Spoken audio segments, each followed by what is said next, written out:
Jurors begin hearing evidence in the case of a 72-year-old Hamilton woman charged with stabbing her neighbor to death.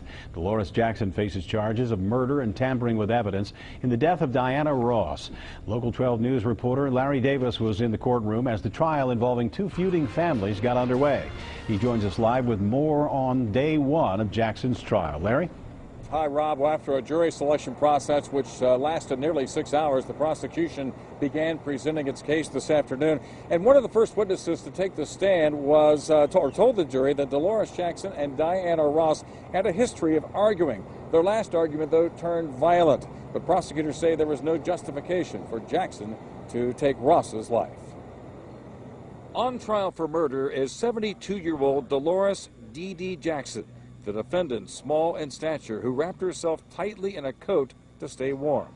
Prosecutors say she used this blade to stab 56-year-old Diana Ross at a home on Monument Street back in June. Ross was stabbed in the chest, and prosecutors say the blade pierced her heart. Hamilton police officer William Thacker was the first on the scene and later went to Jackson's home. When she came out of the house, I asked her if she had a knife. She said yes. Told her to drop it. She said, "I did it. Tired of them jumping on me. I did it."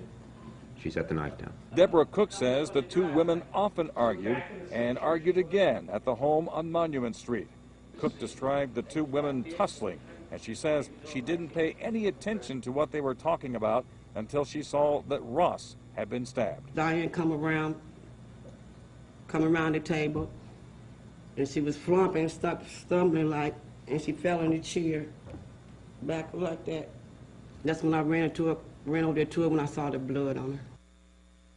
And Rob, the defense did not make an opening statement. It is reserving that opening statement for when it begins to present its case, possibly sometime tomorrow. But that case is expected to be one of self-defense.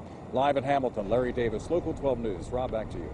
Larry, thanks very much. The jury will hear more testimony tomorrow morning.